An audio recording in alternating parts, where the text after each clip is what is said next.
Ukrainian President Volodymyr Zelensky says Russia is expanding its offensive, launching a record 145 drones in just one day. Glide bombs, in addition to drones, and a ballistic missile were also launched into Ukraine, killing at least 6 civilians, injuring about 30 more. Meanwhile, Russia is massing 50,000 troops. That includes North Korean soldiers for what looks to be a new offensive in Kursk. That's that region in Russia that has been partially occupied by Ukrainians. Ukrainian intelligence tells ABC News that this video right here, it shows North Korean soldiers in Russia. ABC's Patrick Reevell joins us now with more. So, Patrick, what's the latest on the battlefield?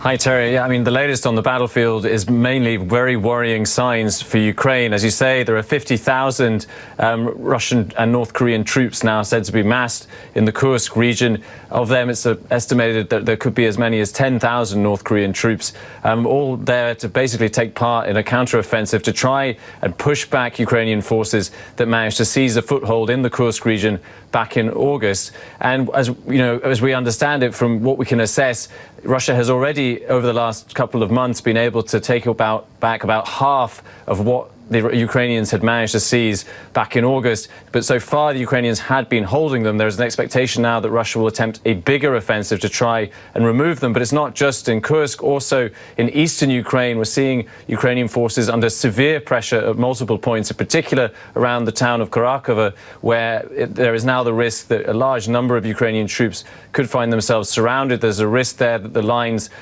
could crumble if the Russians manage to capture that town, which would be a very serious blow to Ukrainian forces in eastern Ukraine. But just in general, we're seeing that Ukrainian troops are under severe pressure at multiple points, and we hear from them that they are suffering in particular from shortages of manpower, and that they are very, very worried about the general direction of the war at the moment, Terry.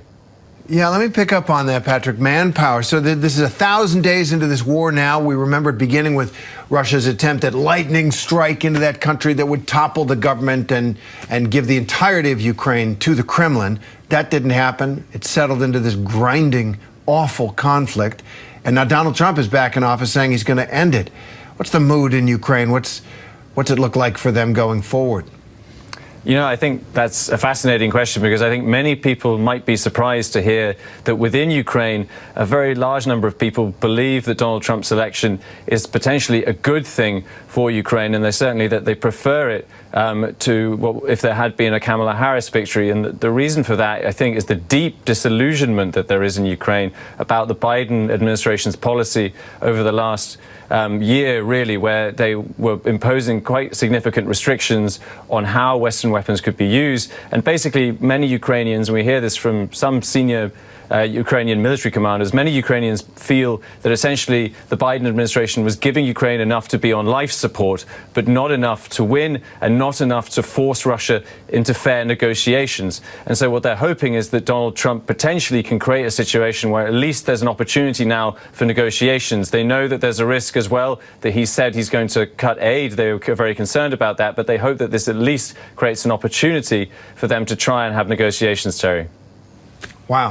That is remarkable that the Ukrainians, he talks tough on Ukraine, but the Biden administration has kind of played it very, very carefully, too carefully it sounds for them.